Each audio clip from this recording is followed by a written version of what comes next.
30 రోజులు గడిచిపోయిందండి కూటమి ప్రభుత్వం. సో, ఎలా అనిపిస్తుంది మీకు?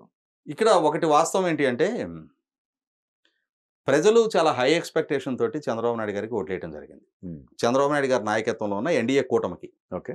పవన్ కళ్యాణ్ గారు, భారతీయ జనతా పార్టీ, తెలుగుదేశం పార్టీ కలిసిన కూటమికి ఒక హై ఎక్స్‌పెక్టేషన్‌తో ప్రాంతాలకు అతీతంగా, కులాలకు అతీతంగా శ్రీకాకుళం జిల్లా నుంచి అనంతపూర్ జిల్లా దాకా మధ్యలో కొన్ని పాకెట్స్‌లో తప్పిచ్చేస్తే ఏకోన్ముఖంగా 175 స్థానాలున్న సభలో 164 స్థానాలతోటి అధికారం కట్టబెట్టారు. ప్రజలు ఆశించింది ఏంటి అంటే, 2019లో జగన్మోహన్ రెడ్డి గారిని ఎంపిక చేసుకున్న రోజు కూడా, జగన్మోహన్ రెడ్డి గారు చేసిన వాగ్దానాల్ని ప్రజలు విశ్వసించారు. ఆనాటి ప్రభుత్వం మీద ఆయన చేసిన ఆరోపణలని ప్రజలు నమ్మారు.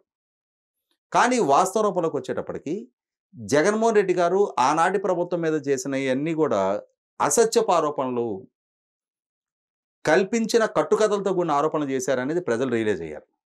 అరే! చంద్రబాబు నాయుడు గారి మీద అనవసరంగా మనం దురభిప్రాయం ఏర్పరచుకున్నాం అని చెప్పని ప్రజలు రియలైజ్ అయ్యే విధంగా జగన్మోహన్ రెడ్డి గారే ఆయన ప్రభుత్వం ద్వారానే వివరణ ఇప్పించారు. 37 మంది 33 కమ్మ సీఏలు లేరు. అమరావతి కాదు. పోలవరం సవరించే అంచనాల్లో 25,000 కోట్ల అవినీతి జరగలేదు. ఎందుకంటే అదే అంచనాలు ఆమోదించమని ఈయన కేంద్ర ప్రభుత్వం చుట్టూ తిరిగారు కాబట్టి. ఇట్లా ఒక్కొక్క ఆరోపణ గాలి ఆరోపణలుగా తేలిపోయింది. అదే సందర్భంలో పాలకుడుగా జగన్మోహన్ రెడ్డి గారు సామాన్యుడు ఏం ఆశిస్తారు? తమకి మెరుగైన జీవన ప్రమాణాలు ఉండాలి, తమ కొనుగోలు శక్తి పెరగాలి, తమ ఆదాయ వనరులు పెరగాలి, తమ ఆస్తులు విలువ పెరగాలి, ఆస్తులకు రక్షణ ఉండాలి, శాంతి భద్రతలు కాపాడబడాలి, సివిక్ కమ్యూనిటీస్ బాగుండాలి, తమ బిడ్డలకి మెరుగైన ఉపాధి అవకాశాలు దక్కాలి. ప్రభుత్వం నుంచి ఏ పౌరుడైనా కోరుకునేది ఇవే కదా. సామాన్యుడు అంచనాలు, వాళ్ళ ఆశలు ఈ స్థాయిలోనే ఉంటాయి. అంతకు మించి ప్రతి ఒక్కడు మా ఇంటికి బెంచ్ కారు కావాలి, సామాన్యుడికి అన్నన్ని కోరికలు ఉండవు. తమ రెక్కల కష్టంతో తాము సౌఖ్యంగా బతకడానికి కావాల్సిన యాంబియన్స్ ప్రభుత్వం కాపాడితే చాలు అనుకుంటారు. కానీ జగన్మోహన్ రెడ్డి గారి ప్రభుత్వంలో దక్షిణాది రాష్ట్రాల్లో పర్ క్యాపిటా ఇన్కమ్ పరంగా చూసుకుంటే ఇప్పటికీ అధమ స్థాయిలోనే ఉన్నాం మనం. అదే సందర్భంలో రాష్ట్ర రాజధాని విధ్వంసం గురైంది. ఇరిగేషన్ ప్రాజెక్టుల పురోగతి లేదు.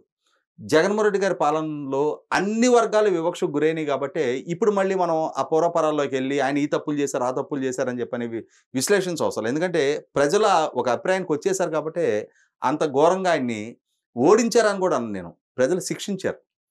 150 స్థానాలతో అధికారం కట్టపెట్టిన అదే ప్రజలు 11 స్థానాలకి పరిమితం చేశారు అనంటే అది ప్రజలు వేసిన శిక్ష. ఈ స్టేజ్లో కూటమి పాలన మొదలైంది. వాళ్ళకి ఇమ్మీడియట్ టాస్క్ ఏంటి? ప్రజలకి సంక్షేమాన్ని అందించాలి, సైమల్టేనియస్‌గా జగన్మోహన్ రెడ్డి గారి చేత విస్మరణకు గురైన అభివృద్ధి కొనసాగించాలి. చంద్రబాబు నాయుడు గారు అమరావతి రాజధాని పనులు వేగవంతం చేయడానికి కావాల్సిన చర్యలు తీసుకుంటా ఉన్నారు. పోలవరం ప్రాజెక్టు కుంటుపడిన పనుల్ని మళ్ళీ తిరిగి పునఃప్రారంభించడానికి కావాల్సిన సన్నద్ధత గురించి ప్రయత్నం చేస్తూ ఉన్నారు. అదే సందర్భంలో నిన్న ఉత్తరాంధ్ర పర్యటనకి వెళ్ళడం జరిగింది. ఇన్ఫ్రాస్ట్రక్చర్ పరంగా కీలకమైన భోగాపురం ఎయిర్పోర్ట్ కానీ, పోలవరం లెఫ్ట్ కెనాల్ కానీ, తర్వాత పట్టిసీమ. అంటే పెట్టుబడులకి పెట్టుబడులను ఆహ్వానించడానికి కావాల్సిన ఒక సానుకూల దృక్పథాన్ని, సానుకూల వాతావరణాన్ని, ఆ పెట్టుబడిదారుల భరోసాని నింపడం కోసం అని చెప్పని మెటెక్ జోన్ని పర్యటించడం, సిఐఐ ప్రతినిధులతోటి ఆయన ఏమనాలి దాన్ని జూమ్లో వాళ్ళతో మాట్లాడటం, ఇవన్నీ చూసిన తర్వాత పాలకుడుగా చంద్రబాబు నాయుడు గారు ఎన్నికలకు ముందు చేసిన వాగ్దానాలని నెరవేరుస్తూ ఉన్నారు, సంక్షేమాన్ని కొనసాగిస్తూ ఉన్నారు. ఆయన ఎన్నికల ముందు చేసిన ల్యాండ్ టైటిలింగ్ యాక్ట్ రద్దు చేస్తాను, మెగా డిఎస్సి కండక్ట్ చేస్తాను, తర్వాత పెన్షన్ పెంచుతాను, ఇసుక ఉచితంగా ఇస్తాను, అన్నా క్యాంటీన్ ప్రారంభిస్తానని చెప్పారు. అన్నా క్యాంటీన్ కూడా ఆగస్టు 15వ తారీఖు నుంచి 183 అన్నా క్యాంటీన్లు ప్రారంభించడానికి ప్రభుత్వ పరంగా ఒక పాలసీ డెసిషన్ అయిపోయింది. దానికి తగిన భూమికి సిద్ధమవుతా ఉంది.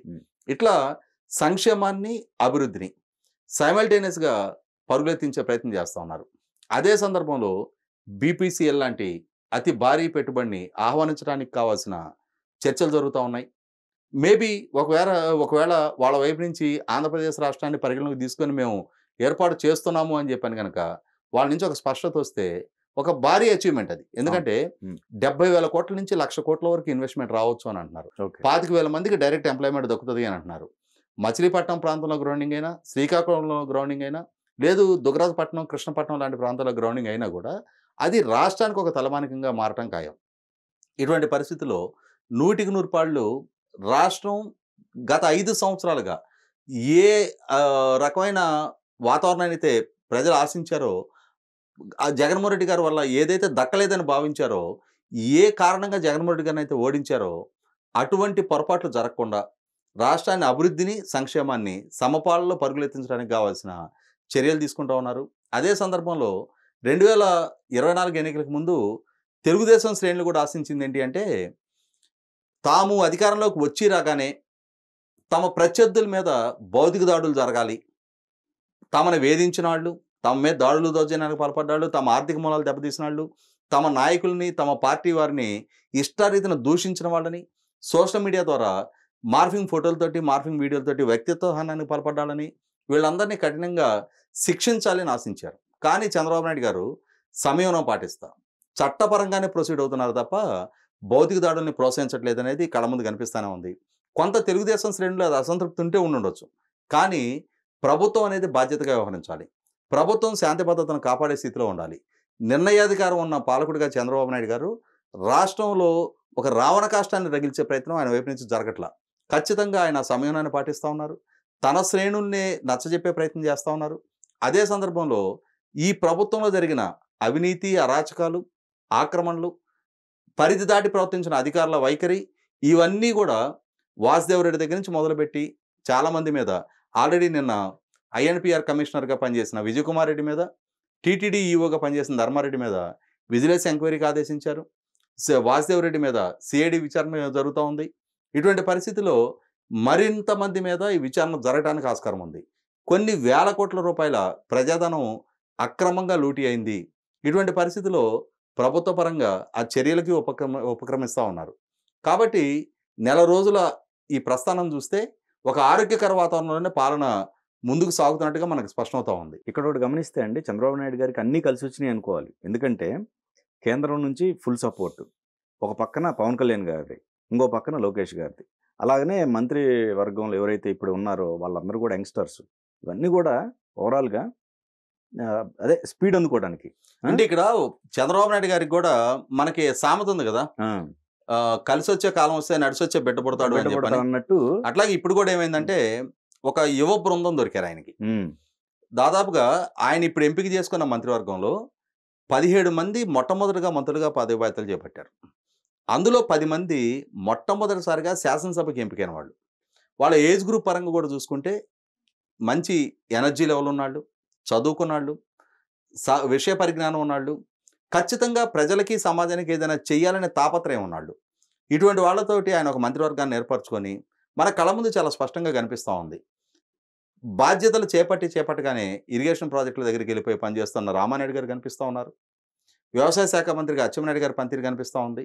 ఆర్థిక శాఖ మంత్రిగా పయ్యావుల కేశవ్ గారు కానీ, విద్యాశాఖ మంత్రిగా నారా లోకేష్ తను చూపించిన చొరవతోటి ఇవాళ ఒక రకంగా ప్రభుత్వ పరంగా తీసుకున్న ఒక్క నిర్ణయంతో 25 మంది దివ్యాంగులైన విద్యార్థులకి ఇవాళ ఐఐటి, ఎన్ఐటిలో ఆ స్థానాలు దక్కినాయి అని అంటే అది జాతీయ స్థాయిలో కూడా నారా లోకేష్కి చాలా క్రెడిబిలిటీ తెచ్చిన అంశం. ఈ విధంగా చూస్తే ఆరోగ్య శాఖ మంత్రి సత్యకుమార్ గారు కానీ, గ్రామీణాభివృద్ధి అండ్ పంచాయతీరాజ్ పవన్ కళ్యాణ్ గారు అయితే నిత్యం ఆయన ఒక నిత్య విద్యార్థిలాగా. ఎందుకంటే ఇక్కడ ఆయన చట్టసభకి ఎన్నుకోవడం మొదటిసారి, పాలనా బాధ్యతలు చేపట్టడం మొట్టమొదటిసారి. ఇటువంటి పరిస్థితిలో తన విధులేంటి, తనకున్న అధికారాలు ఏంటి, వీటిని అసలు తనకు అప్పచెప్పిన డిపార్ట్మెంట్లు ఏంటి, వాటిలో ఉన్న లోటుపాట్లు ఏంటి అనేది అవగాహన చేసుకుంటా, చర్చిస్తా చాలా లోతుగా సమీక్షలు చేస్తూ ఉన్నారు. ఇవన్నీ చూస్తుంటే 100కి 100 పాళ్ళు ఒక సమర్థవంతమైన క్యాబినెట్ని ఆయన ఎంపిక చేసుకోవడం జరిగింది. గతంలోనే మున్సిపల్ అడ్మినిస్ట్రేషన్ మినిస్టర్గా పనిచేసిన నారాయణ గారు మరొకసారి ఇప్పుడు మున్సిపల్ అడ్మినిస్ట్రేషన్ మినిస్టర్గా ఉన్నారు. నిన్న పిడుగురాళ్లలో అక్కడ డయేరియా తోటి కొంతమంది బాధితులు, ప్రజలు ఇబ్బంది పడతా ఉంటే నారాయణ గారు స్వయంగా పిడుగురాళ్ల వరకు వెళ్ళి అక్కడ పర్యటించి మున్సిపల్ మంత్రిగా తనే అక్కడ అధికారులకు మార్గనిర్దేశం చేసి రావడం జరిగింది. తర్వాత బీసీ వెల్ఫేర్ మినిస్టర్ సవితమ్మ, ఆమె హాస్టల్స్కి వెళ్తూ ఉన్నారు.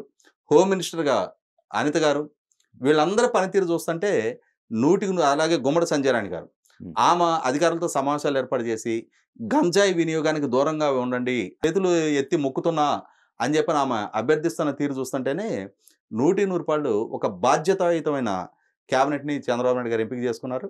ఈ కొత్త ఈ టీం అనేది ఖచ్చితంగా ఆంధ్రప్రదేశ్ రాష్ట్రానికి ఒక బలమైన భవిష్యత్తును అందించగలిగే స్థాయిలో వీళ్ళ పరిపాలన ఉండబోతుందనేది మనకందరికీ అర్థమవుతా ఉంది.